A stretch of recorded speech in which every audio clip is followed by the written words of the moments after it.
Selamat pagi, Assalamualaikum warahmatullahi wabarakatuh. Selamat mengikuti webinar kami. Kali ini pembahasannya mengenai apa yang baru di Revit 2021. Oke, sebelumnya perkenalkan nama saya Kris Hartoyo sebagai BIM spesialis di PT Cipta Satria Informatika. Webinar kali ini saya juga akan dibantu oleh rekan saya dengan Nurul Fitri. Oke, langsung saja. Jadi apa yang baru di Revit 2021 itu ada beberapa feature dan terbagi dari 3 kategori, yaitu kategori platform, arsitektur, struktur. Platform ini artinya feature ini dapat dipakai atau digunakan oleh semua disiplin, baik arsitektur, struktur, atau ME. Sedangkan di kategori arsitektur, feature ini fokus untuk disiplin arsitektur saja. Sedangkan untuk yang struktur, berarti feature ini memang biasanya terpakai oleh disiplin struktur. Bagi 3 kategori, ya, yaitu platform yang umum, artinya feature ini bisa dipakai oleh disiplin arsitek, struktur, ataupun ME. Ya. Kemudian ada feature yang memang fokus atau biasa dipakai di disiplin arsitektur. Kemudian nanti ada untuk yang feature di disiplin struktur. Oke, langsung saja seperti apa feature-nya. Oke, saya masuk ke yang platform atau yang umumnya dahulu. Ya. Oke, yang pertama ini adalah Customized Revit Workspace. Ya. Jadi ketika kita menjalankan Revit pertama kali, kita akan melihat pop-up yang menanyakan kita bekerja di disiplin apa, ya. Kita bisa pilih disiplin yang kita jalani. Nah, ini fungsinya buat apa? Ini adalah mengatur tampilan atau ribbon pada Revit, ya. Sehingga nanti kita akan suggest ribbon apa saja yang bisa kita munculkan di Revit. Jadi perintah-perintah yang tidak sekiranya kita gunakan itu tidak di-load, ya, sehingga meringankan pada waktu membuka Revit pertama kali. Oke, seperti apa caranya? Nah, seperti ini, ya.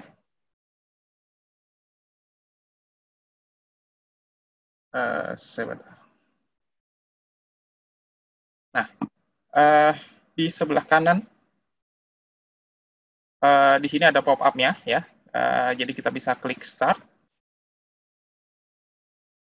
Seperti ini. Nah, ini di sini kita ditanyakan disiplinnya apa.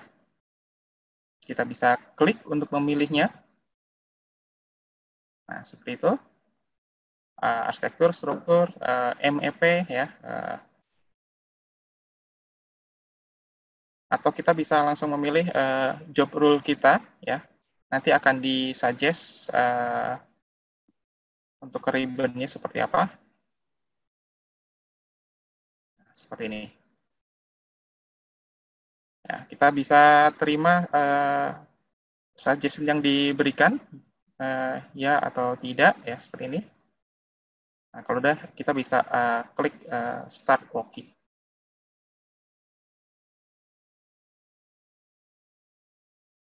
Nah, seperti ini, ya. Jadi di ribbon kita cuma aja ada tampilan tab untuk arsitektur saja. Di situ tidak ada tab untuk struktur maupun untuk yang ME, ya. Sebenarnya hal ini bisa kita atur di versi sebelumnya, ya. Itu ada di option, ya. Di situ ada user interface. Nah, di konfigurasi di situ kita bisa memilih tab yang mau kita aktifkan.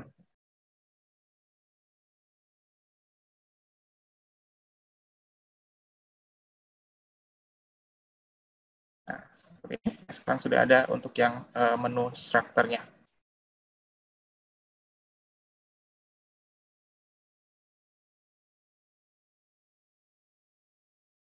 Oke, selanjutnya yang baru yaitu adalah kita bisa memasukkan PDF atau image itu sebagai link. Jadi kalau sebelumnya itu kita hanya bisa insert, ya, di sini PDF dan image menjadi link, sehingga memudahkan dalam mengelolanya, ya. Jadi kita bisa show, kita bisa hide, seperti itu. Oke, untuk seperti apa fiturnya, saya langsung demo ke produknya.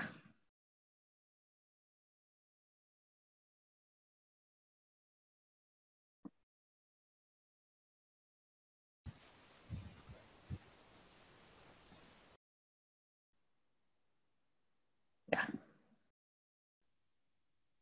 Nah, di sini kita pilih template yang mau kita gunakan.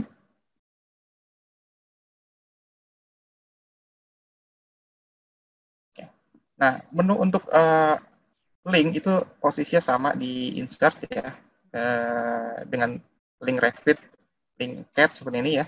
Nah, di sini ada tambahan untuk link PDF ya, kita bisa klik link PDF, kemudian kita cari di mana file PDF yang mau kita pakai ya. Di sini kita pilih ini, kemudian kita open. Nah, di sini PDF saya ada 2 halaman, kita bisa pilih mana yang mau kita pakai ya, kita ambil. Nah, seperti ini, kemudian kita klik OK. Kemudian kita placement seperti ini. Ya. Ini skalanya masih bisa kita atur-atur ya. Bisa custom seperti ini atau kita mau spesifik dengan skala berapa. Nah, di sini ada di properties kita bisa atur skalanya.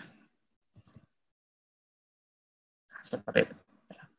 Sama halnya dengan yang image ya, kita bisa link image seperti ini.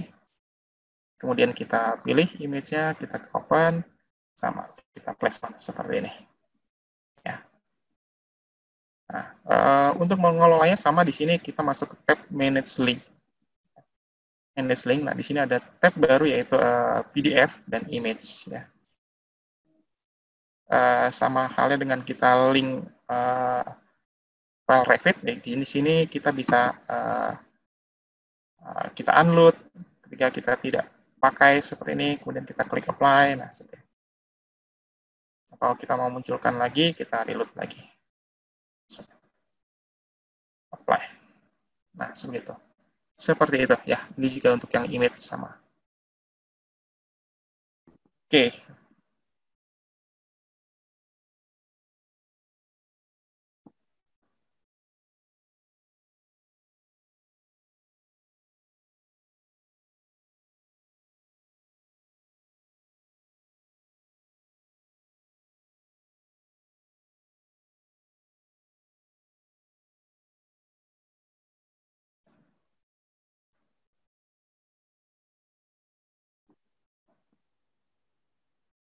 Oke. Selanjutnya untuk storage atau host. Jadi Revit itu kan bisa link dengan akun BIM 360 kita ya. Nah, sekarang di BIM 360 itu untuk penyimpanannya atau hostnya kita bisa memilih 2 lokasi, mau di US, di Amerika, atau di Eropa. Ya, kalau sebelumnya kita hanya bisa simpan di Amerika. Oke, masih berhubungan dengan BIM 360 ya. Di sini kita dimudahkan untuk mengakses file dari Revit ke BIM 360 ya. Sebenarnya ini sudah ada di versi 2020, cuman di sini ada beberapa perintah yang lebih memudahkan, yaitu kita bisa search project-nya langsung di Revit ya. Seperti apa? Nah, ini kita coba lihat. Nah, seperti ini ya.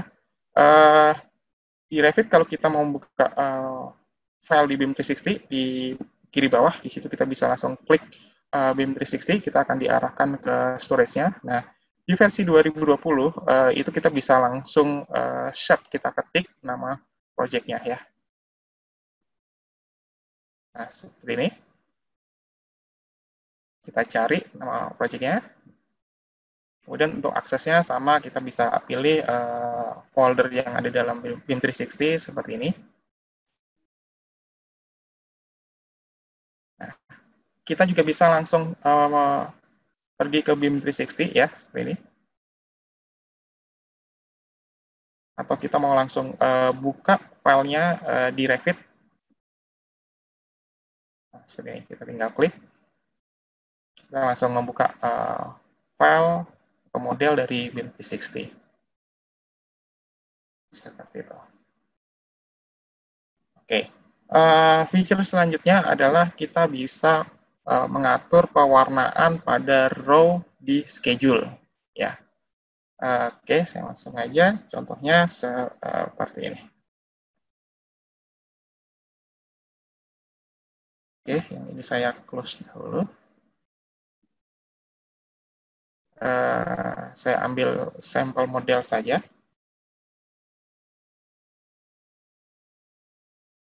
Nah, contoh ini adalah sampel model di Revit. Saya mau buka untuk schedule-nya seperti ini. Nah, di propertiesnya di sini kan kita bisa mengatur untuk tampilan dari schedule-nya ya, seperti apa. Nah, di sini ada, saya mau masuk ke appearance ya. Nah, di sini ada strip row-nya. Ini untuk pengaturan warna pada schedule tadi ya. Di sini ada pilihan first row-nya mau berwarna apa, second row-nya mau berwarna apa ya. Contoh di sini first row-nya saya kasih warna hijau seperti ini. Kemudian untuk yang second row-nya saya kasih warna biru. Kemudian saya klik OK. Oke. Nah, seperti ini. Ya.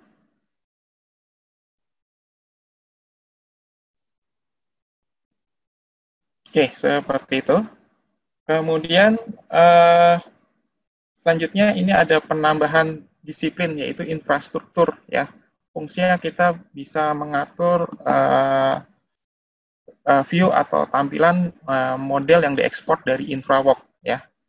Nah, contoh seperti ini model hasil import dari InfraWorks dibawa ke Revit. Nah, di sini ada untuk visibility settingnya ada penambahan di infrastruktur seperti ini. Ya, sama halnya dengan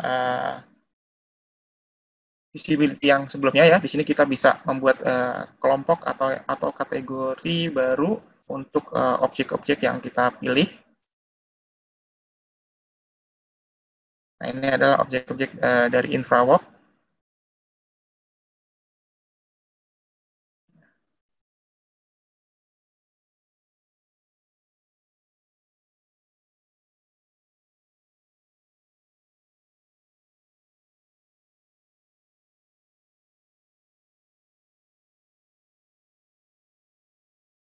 Seperti ini ya. Jadi kita bisa hide, unhide. Oke, kemudian ini kita juga bisa mengeluarkan schedule-nya. Komponen-komponen dari InfraWorks sudah terkelompok seperti ini ya. Ini untuk objek peer dari InfraWorks.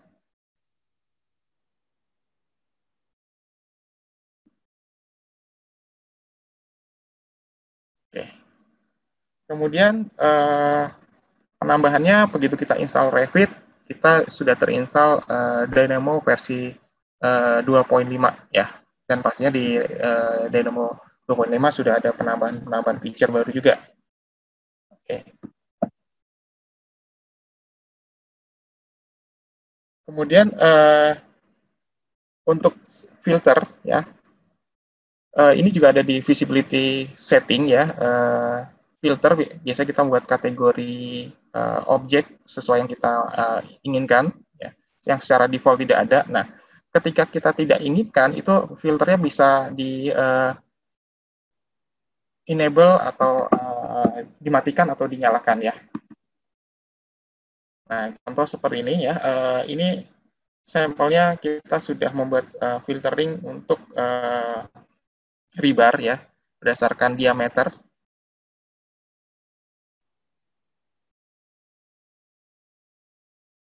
Nah, di sini sudah saya buat beberapa filter list ya untuk rebarnya. Ketika saya tidak mau tampilkan untuk filter list ya itu bisa dimatikan seperti itu.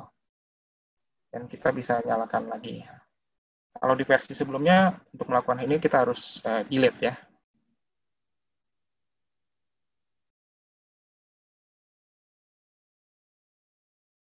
Oke.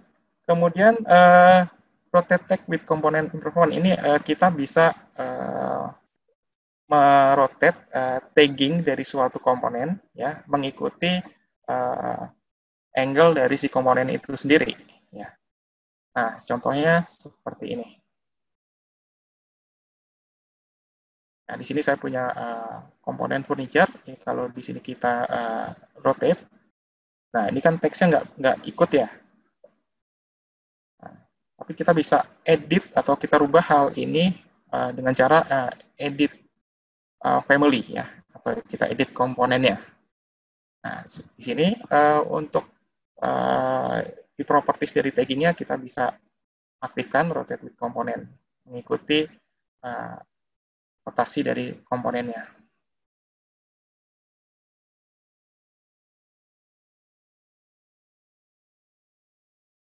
Oke, sehingga kalau saya rotate sekarang untuk komponennya, maka taggingnya juga ikut berputar ya.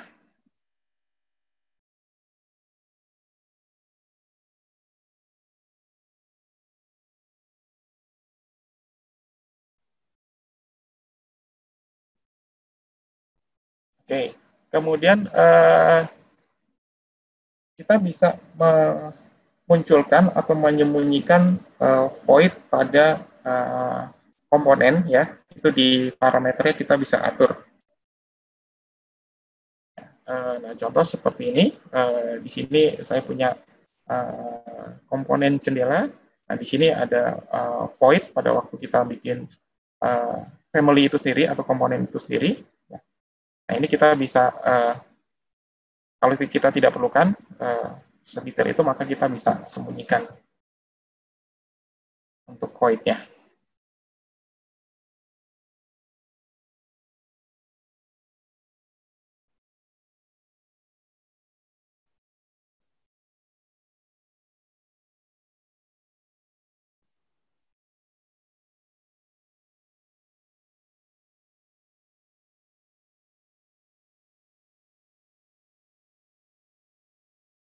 Oke, itu tadi perintah-perintah yang baru di kategori yang umum, ya. Selanjutnya perintah untuk yang arsitektur, ya. Nah, yang pertama ini generatif design, ya. Saya rasa ini feature yang paling populer atau uh, paling diinginkan di versi 2021, yaitu generatif design. Sebenarnya ini bukan feature default atau bawaan dari Revit ya, tapi ini adalah add-on third party ya. Jadi berbeda license dengan Revit. Jadi kalau ingin menjalankan ini harus punya license-nya. Tapi ini ada dalam paket AEC Collection. Ya, jadi kalau membeli AEC Collection sudah termasuk license generative design. Ya. Kalau sebelumnya kalau kita mau mengoptimize desain itu kita memerlukan kemampuan sedikit kemampuan mengenai programming menggunakan Dynamo ya. Nah, di sini si Revit sendiri sudah punya fiturnya untuk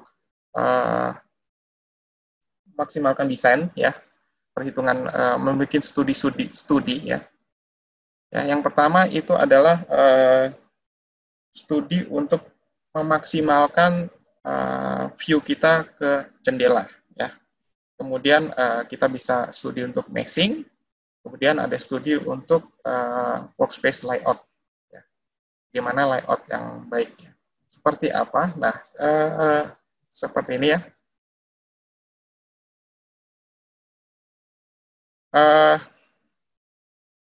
Oke. Jadi dynamo-nya. Oke. Nah, jadi seperti ini. Saya punya ruangan ya. Saya punya ruangan seperti ini. Saya ingin maksimalkan tata letak meja supaya dapat melihat bisa melihat ke jendela lebih banyak ya. Nah, contoh seperti ini ruangannya kita pilih. Oke. Kemudian kita pilih objeknya, mejanya ya. Kemudian ini apa yang kita ingin capai ya. Oke, kemudian kita analyze seperti ini. Nah, di sini kita punya beberapa opsi ya untuk pengaturan tata letak mejanya itu. Ya. Ini ada di atas itu ada opsinya ya. Nah, dari opsi ini kita bisa filter. Kita filter lagi ya. Di bawah ini kita bisa filter apa yang mau kita utamakan ya. Sehingga nanti opsi kita menjadi lebih sedikit seperti itu. Apakah view ke jendelanya yang mau kita maksimalkan atau yang apa?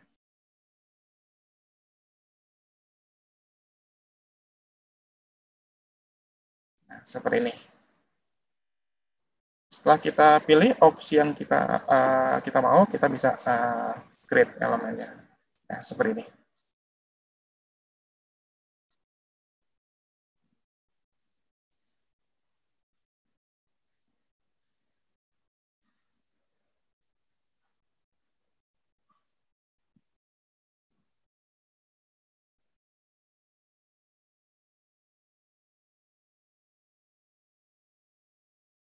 Oke, ini untuk yang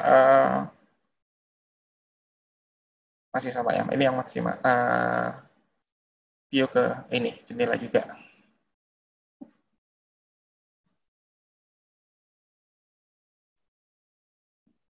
Oke, ini untuk yang meshing ya. Sama, ini kita memiliki opsi untuk membuat 3 box meshing. Ya. Ini yang mau kita capai apakah area atau apa? Nah, seperti ini.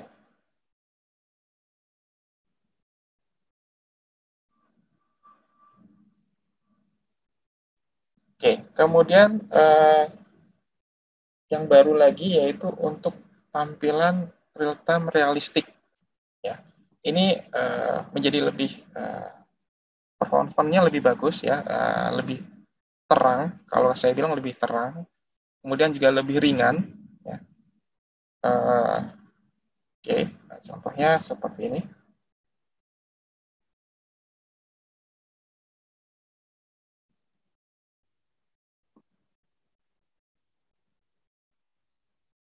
Nah, di sini kita bisa langsung masuk ke tampilan realistik ya.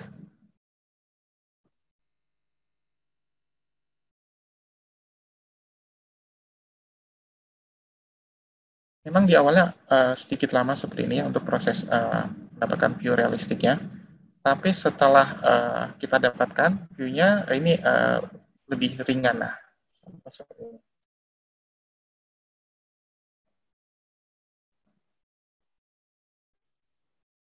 Oke, saya mau apply, maka saya ubah dulu tampilannya ke perspektif.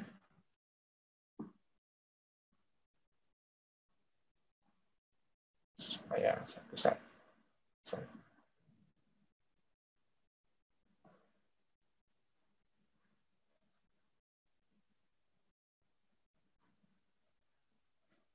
Nah, seperti ini.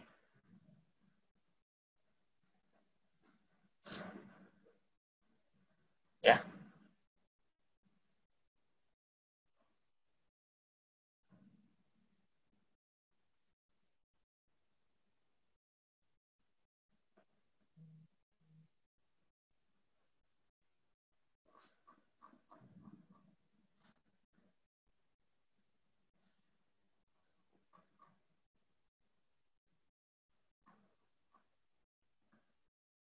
Nah, kita juga bisa langsung mengedit di tampak realistik ya. Ini kita pilih, ini bisa kita langsung edit di sini.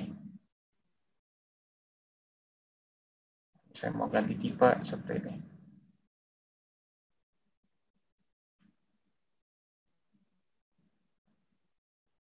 Oke, seperti itu. Kemudian yang baru lagi yaitu sekarang kita bisa membuat dinding miring ya di versi 2021, baik itu dinding maupun komponen yang menempel di dinding ya. Oke,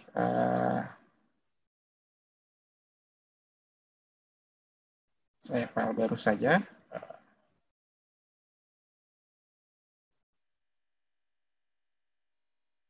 Oke, saya buat baru untuk dindingnya. Sini saya buat dindingnya sampai ke level 2. Oke, saya buat simpel saja. Seperti ini. Di sini saya tambahkan pintu dan beberapa jendela.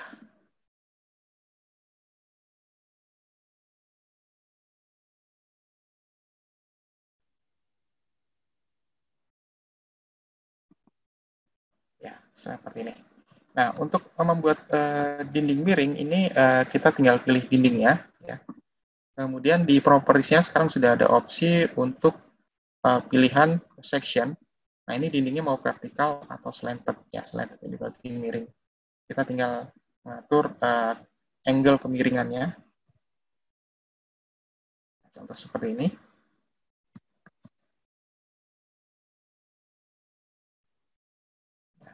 Seperti itu.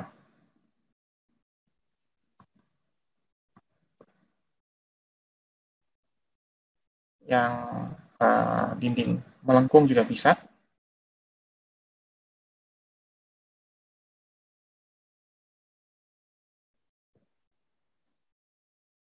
Seperti ini. Nah, tapi kalau kita perhatikan untuk komponen pintu dan jendelanya ini kondisinya belum miring ya, masih lurus ya. Tapi kita bisa atur, kita pilih untuk objeknya. Nah, kita pilih objek pintunya. Di sini juga ada pilihan orientasinya mau apa ya. Tapi berbeda dengan dinding tadi, kita nggak perlu mengatur angle-nya ya, karena dia akan mengikuti angle dari si host-nya. Nah, seperti itu. Ya, begitu pula untuk yang jendela. Dan kita bisa lakukan hal ini secara bersama-sama dengan objek yang sama ya.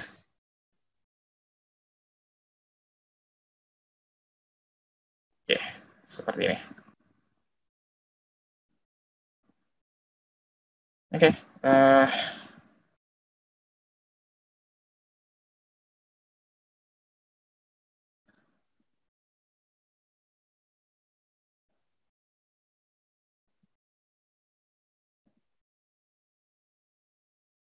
ya, yang lainnya yaitu mengenai inventor linking ya.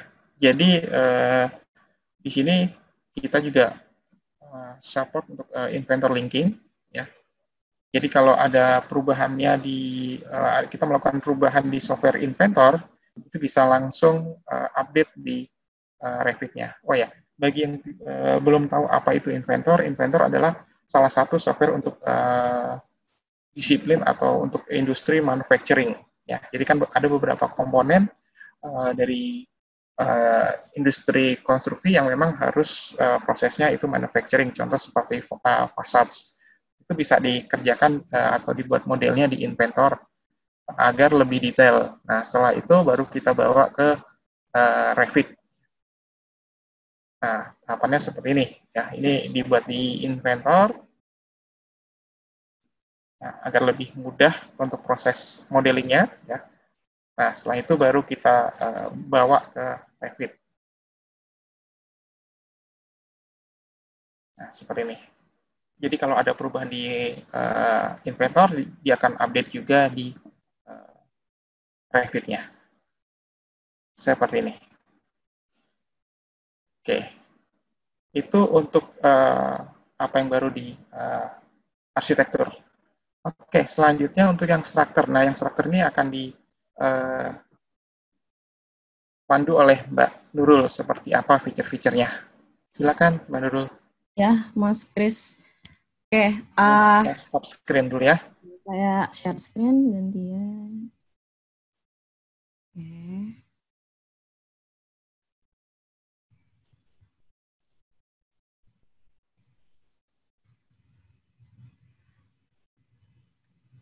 Sebentar. Oke. Assalamualaikum warahmatullahi wabarakatuh. terima kasih kepada Mas Kris ya, dan tadi sudah membawakan mengenai what's new di Revit yang bagian arsitektur dan bagian usernya. Oke, sebelumnya perkenalkan saya Nurul Fitri Sudibya di sini sebagai application engineer di bagian AC.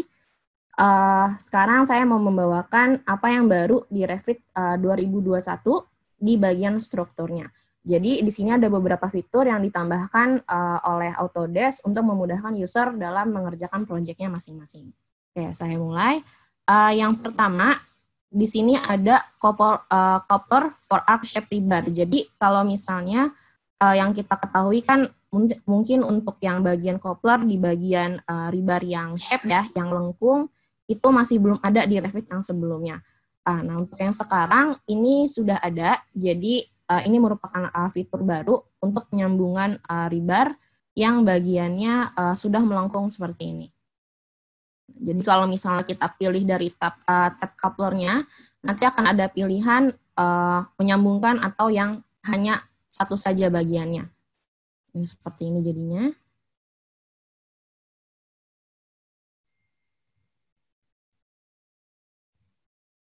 Nah, lalu masih di bagian coupler juga dan bagian rebar. Di sini ada yang end treatment without couplers for rebar. Jadi misalnya kita punya salah satu rebar ya, terus kita ingin menambahkan objek atau misalnya end treatment-nya untuk rebar tersebut. Jadi bukan hanya coupler saja sekarang yang tersedia, namun kita bisa pilih threaded-nya atau welded-nya, seperti di las gitu ya untuk yang bagian akhirnya itu. Jadi kalau misalnya kita pilih salah satu rebarnya, nanti di bagian properties-nya akan muncul pilihan di sini, end treatment at start-nya. Jadi bisa lebih memspesifikasikan apa yang kita inginkan untuk rebar kita ini. Seperti itu. Oke. Nah, jadi nanti bisa terlihat ya, seperti apa akan jadinya. Lalu, ini juga fitur yang baru. Ini akan saya hands-on langsung di Revit-nya. Ini saya stop share dulu ya. Jadi, ini adalah pengaturan untuk bagian hook-nya. Biasanya kan kalau di Revit yang versi sebelumnya, hook itu mungkin cuma ke arah dalam aja ya. Nggak bisa kita atur juga nih untuk bagian luarnya. Nah, ini akan saya coba. Sebentar, saya stop share dulu.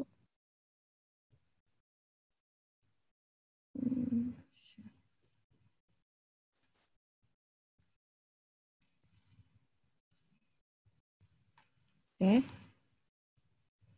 Nah, jadi kalau misalnya yang kita lihat ya, untuk rebar biasanya ketika kita memulai untuk hook, biasanya hanya di bagian seperti ini saja. Oh, sorry, ini bagian startnya ya. Nah, biasanya hanya dua arah. Kalau misalnya kita mau ganti, pasti kita harus edit sketch dulu, baru kita pilih lagi arah hooknya seperti apa. Nah, untuk yang di versi 2021, di sini kita bisa pilih hook rotation-nya. Jadi kalau misalnya kita ingin arahnya bukan ke kanan nih, pengennya ke arah kiri, kita tinggal tambahkan saja sudutnya berapa, bisa 180, maka dia akan langsung keluar seperti ini. Nah, itu pun berlaku untuk yang bagian atasnya ya, jadi atas dan bawah ini bisa kita atur masing-masing untuk hook rotation-nya seperti apa. Nah, lalu saya lanjutkan. Oke. Nah, ini sedikit pelengkapnya ya, kalau misalnya nanti objeknya banyak, jadi nanti kalau misalnya sudah dibuat salah satu objeknya, nanti tinggal kita atur saja untuk maksimum spacing-nya, atau misalnya untuk jumlahnya berapa, seperti itu. Saya lanjut. Nah, lalu yang kedua, di sini ada yang namanya override hook length by instance ya. Jadi biasanya kalau di Revit 2021 ke bawah, itu untuk pengaturan jarak hooknya, saya masih menggunakan edit type, lalu saya atur lagi hooknya secara manual. Nah, kalau di Revit 2021, ini kita sudah bisa mengatur secara otomatis. Jadi, ketika saya sudah mengatur hooknya, di sini ada yang namanya override hooks. Yang saya besarkan sedikit. Nah, override hook length-nya. Nah, ini ketika saya centang, nanti akan muncul di sini angkanya berapa. Nah, defaultnya di sini 425. Jadi ini saya atur misalnya di angka 200 ya. Saya apply, nah dia akan otomatis berubah. Seperti itu. Jadi nggak perlu lagi untuk mengatur hook-nya diatur di edit type, lalu diatur lagi hook dan lain-lainnya. Cukup kita checklist aja di bagian override hook-nya, lalu kita atur di bagian dimension-nya seperti itu. Ya, saya lanjut. Nah, ini juga termasuk fitur yang baru dari Revit-nya. Ini ada integrated precast automation. Jadi biasanya kalau Revit yang 2021 ke bawah, kita masih punya add-in tambahan ya untuk bagian precast-nya. Nah, kalau sekarang ini sudah include di dalam Revit, jadi nggak perlu install lagi untuk add-in-nya. Nah, ini akan saya contohkan juga untuk precast-nya. Jadi, di sini saya punya model sederhana ya. Nah, ketika kita ingin membuat precast-nya, kita nggak bisa langsung buat langsung input objek ya, misalnya dinding, lantai kan kita langsung input objeknya aja ya. Nah, kalau precast di sini kita harus startnya kita buat dulu nih antara dinding atau lantainya seperti ini. Nah, untuk precast sendiri ini sudah ada tab-nya. Saya klik precast-nya. Nah, untuk memulai kita bisa pilih di bagian segmentation-nya yang split. Biasanya kalau untuk yang split, nah akan seperti ini, jadi dia akan input dulu family-family yang akan digunakan. Ya, nanti kalau misal udah kita tinggal pilih objeknya saja. Ini otomatis ya, jadi nggak perlu masuk ke load family lalu diimport. Nanti ketika kita klik yang bagian splitnya, otomatis dia langsung akan mengimport sendiri. Kita tunggu dulu sebentar.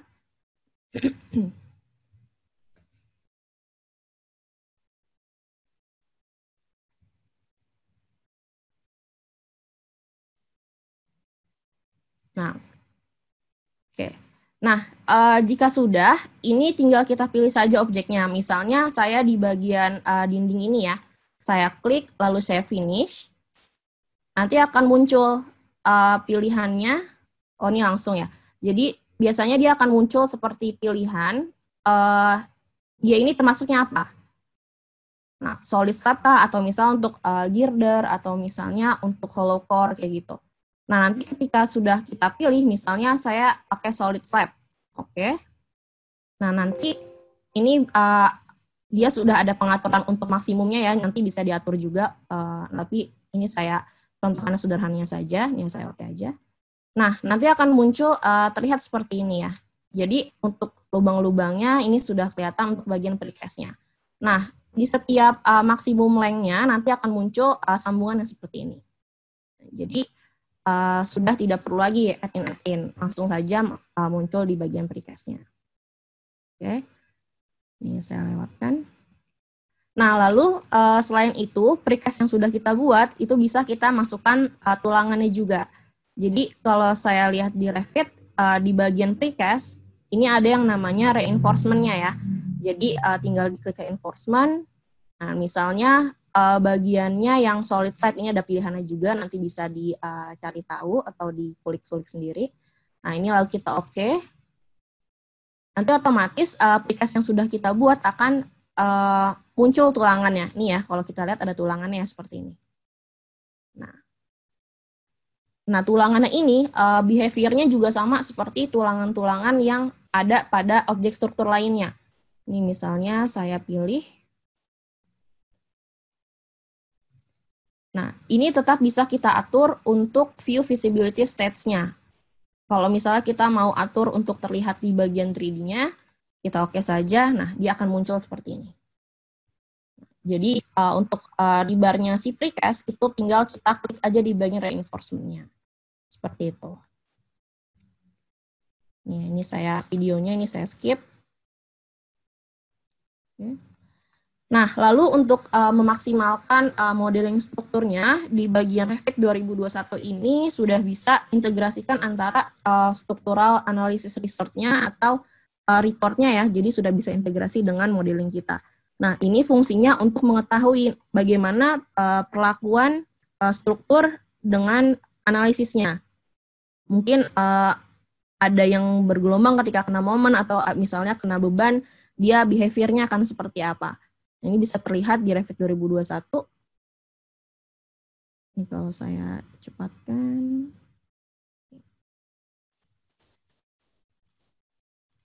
Nah, ini bisa dilihat ada momennya, pilih yang maksimum, dia akan seperti apa behavior-nya.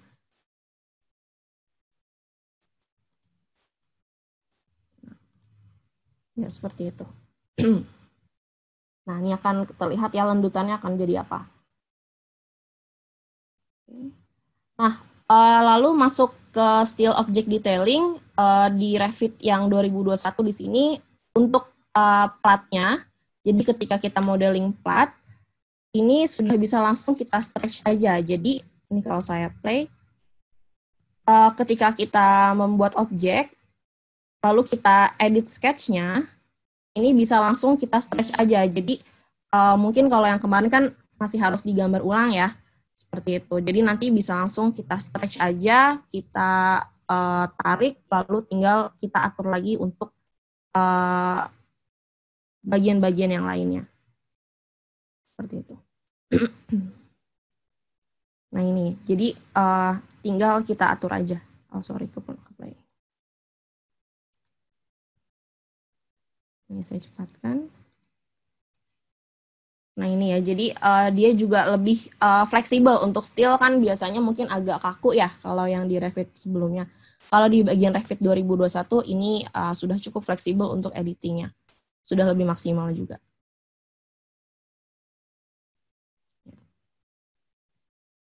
Kurang lebihnya seperti itu. Saya next. Nah lalu ini ada connection yang baru dari Revit 2021 yaitu membuat stiffener-nya ya. Nah, untuk stiffener seperti ini saya akan demokan saja. Jadi misalnya saya sudah punya connection dan beam seperti ini. Lalu misalnya saya ingin tambahkan ada stiffener-nya di bagian tengahnya. Nah, untuk menambahkan stiffener-nya caranya hampir sama dengan membuat connection lainnya.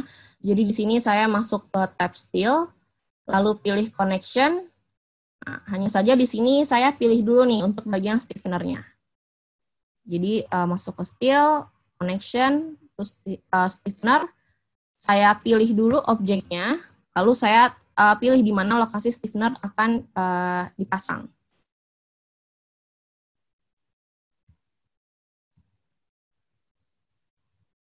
Oh sorry, saya ulangin lagi stiffener ya. Oh ini udah mulai. Ya, jadi tadi ternyata masih loading. Jadi tadi tinggal dipilih aja beamnya, lalu pilih di mana lokasi stiffener-nya akan kita letakkan. Jadi otomatis dia akan membuat langsung seperti itu. Ya, oke, ini videonya saya skip. Nah, lalu di Revit 2021 kita juga bisa membuat objek steel dari tampilan 2D-nya ya. Jadi dari elevation atau dari potongan itu sudah bisa kita buat untuk bagian objek-objek steel-nya. Nah, seperti ini. Nanti tinggal diatur aja work plan-nya, apakah di grid mana dia bekerjanya. Sedikit. Ini kita pilih dulu gridnya. Oke, nah nanti ketika kita buat, otomatis dia langsung terintegrasi juga sama bagian 3D-nya.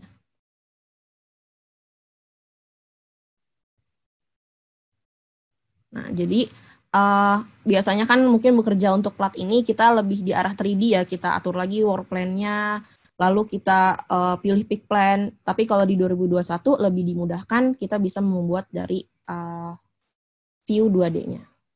Okay.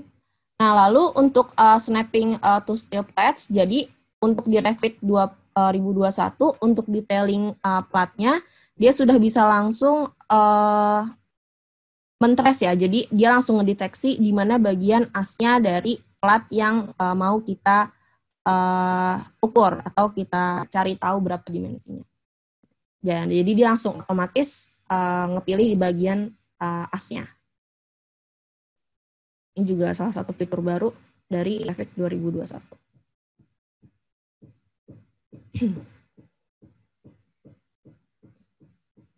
Seperti ini, saya cepatkan sedikit. Nah, nanti ketika misalnya kita mau update ukurannya, itu langsung kita update saja, otomatis objeknya akan mengikuti. Ya. Oke, nah ini yang integrated steel connection automation nodes di Dynamo. Ini juga termasuk salah satu fitur baru. Jadi untuk steel connection-nya ini sudah langsung include ya di Dynamo ya. Jadi ketika membuat Dynamo kita langsung buat aja. Ini saya cepatkan. Nah ini di bagian steel connection-nya sudah ada connection type-nya.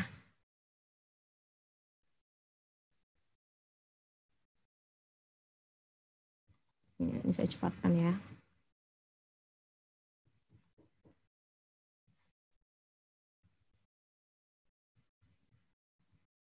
Jadi lebih maksimal juga ketika kita ingin modeling yang mungkin lebih kompleks ya, dengan menggunakan Dynamo yang sudah tersedia untuk connection steel-nya. Oke, itu sekian dari saya.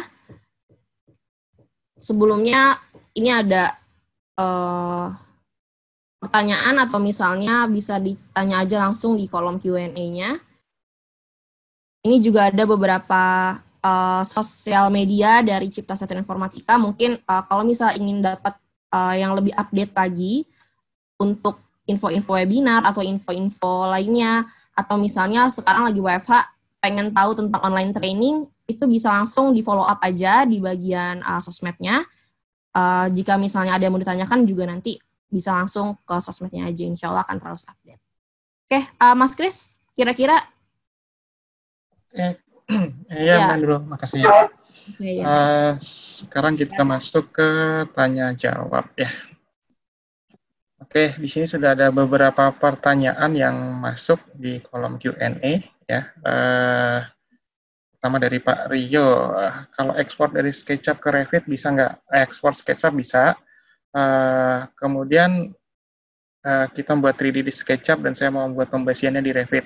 Ini sepertinya tidak bisa, Pak. Jadi kalau kita mau placement rebar, itu hostnya memang harus sesuai dengan kategorinya ya. Jadi kalau kita mau placement rebar ya di Revit-nya harus dikenalin dia sebagai kolom atau balok atau komponen struktur lainnya. Seperti itu. Kemudian ada pertanyaan dari Mas Dodi. Oke. Kalau dari Inventor itu workflow-nya gimana? Apakah harus install Inventor di PC? Oke, sudah pernah nyoba ya pakai BIM Exchange. Oke. Ini workflow-nya sudah benar ya. Jadi memang dibawanya kayak dari Inventor itu pakai BIM Exchange langsung di save-nya ke RFA sehingga jadi jadi family atau jadi library di Revit-nya. Jadi di Revit tinggal dimasukkan ke project.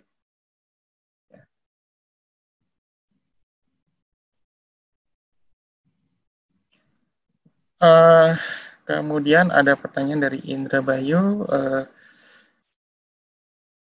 masih baru belajar Revit, kemudian masih bingung bagaimana workflow sebenarnya mengingat Revit mengakomodir 3 disiplin. Oke.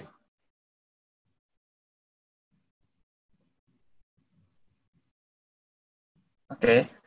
Jadi kalau di Revit umumnya workflow-nya memang seperti itu. Jadi kita memiliki model arsitekturnya dahulu, ya. Kemudian model arsitektur itu akan menjadi referensi atau acuan kita untuk tim struktur untuk bikin modelingnya. Ya, begitu pula juga tim ME. Tim ME itu biasanya paling terakhir karena dia membutuhkan 2 model sekaligus untuk referensi ya, supaya nanti pada waktu permodelan nggak terlalu banyak masalah. Contoh clash dengan strukturnya seperti itu karena sudah mendapatkan acuan model strukturnya. Ya. Oke, untuk pekerjaan interior apa bisa diakomodasi di Revit? Saya terbiasa pakai SketchUp. Oke, sebenarnya bisa saja ya, tinggal kita melengkapi family-family yang ada di Revit sesuai dengan modeling interior yang mau kita buat seperti apa.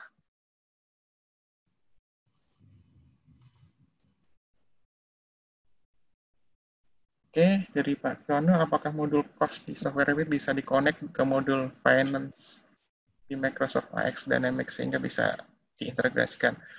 Oke, ini saya belum pernah coba, Pak. Mungkin nanti kita bisa kontak-kontakan lebih lanjut seperti apa, biar kita studi dulu ya untuk kasusnya.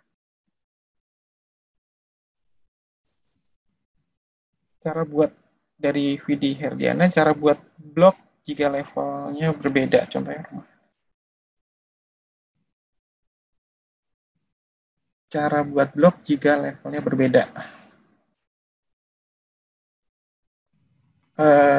Mbak Nurul nangkap apa yang ditanyakan nggak seperti apa? Mungkin grup kali ya Mas Kris ya? Blog. Ya, tapi maksudnya Mungkin yang mau diblok itu. tipikal kali Mas Kris. Mungkin ya, aku juga nggak terlalu nangkap sih soalnya. Ya, kalau bikin blog itu kan kalau di Revit itu Iya. pakainya grup.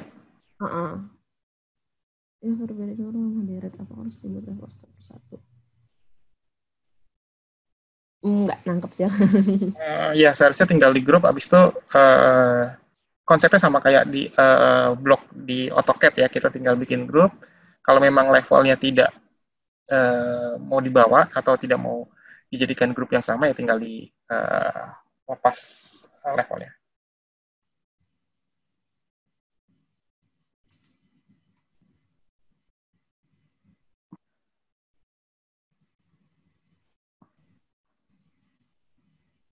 Untuk Apa? pembahasan, ya, masih silakan.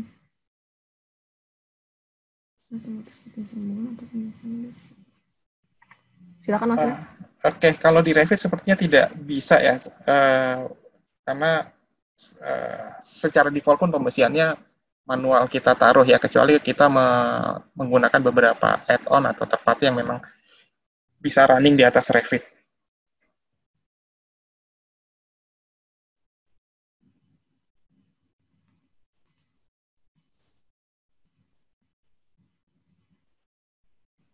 Oke, dari Indra Bayu, beda krusial antara menentukan work template sebelum memulai project. Kemudian apakah mempengaruhi efeknya antar template tersebut? Oke, sebenarnya template itu hanya semacam konfigurasi saja ya. Jadi ketika kita sudah menggunakan template A, di situ sudah ada settingan-settingan yang include atau di dalam project, di template tersebut. Contoh kayak standar family, seperti itu, standar visibility-nya, pengaturan view-nya, seperti itu sih. Jadi kalau kita salah menggunakan template, biasanya library-library yang biasa kita gunakan harus kita load kembali, kemudian pengaturan-pengaturan view-nya juga harus kita atur kembali, seperti itu.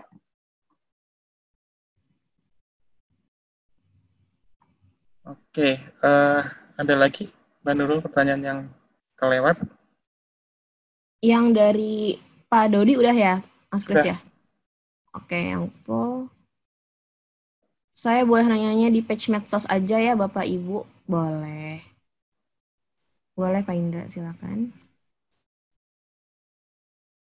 Mbak Nurul, apa hasil dengan Start Pro atau ProSteel atau ProStructure bisa diimport ke Revit terbaru ini?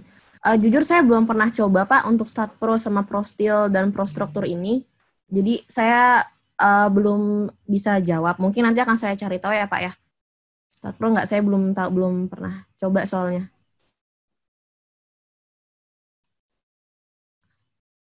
Iya, terima kasih sama-sama Bapak. Oke. Oh ya, untuk minggu depan itu tema webinarnya connecting BIM untuk building. Mungkin nanti kalau misalnya berminat untuk mengikuti lagi bisa diregis lagi. Gitu. Oke, Mas Kris mungkin ada tambahan? Sudah, sepertinya sudah semua terjawab ya. Nanti kalau ada yang menyusul bisa kontak-kontakan lagi, bisa direct atau bisa melalui sosmed kita. Iya. Mungkin di-share lagi dulu untuk sosmed kita. Oke, boleh. Nah, ini ya, untuk sosmednya. Nanti bisa dicek. Terus, kalau nggak salah di YouTube juga ada beberapa seperti kayak tutorial gitu, Mas Kris ya? Ya, sudah kita buatkan beberapa tutorial. Jadi mungkin nanti misalnya ingin tahu tentang Inventor atau misalnya tentang Revit atau Civil 3D, nanti boleh main-main ke YouTube dan sosmed-sosmed lainnya seperti itu. Oke, dari tim technical sudah saya rasa. Dari tim marketing ada yang mau disampaikan kah? Mas Farhan atau Mas Irul? Silakan. Ini tadi untuk sosial medianya udah disampaikan. Paling nanti kita bakal share webinar ini ke email yang udah didaftarin ya, untuk bisa dipelajari lebih lanjut lagi. Sama satu lagi, semoga yang disampaikan dapat bermanfaat untuk kedepannya. Paling itu aja dari saya.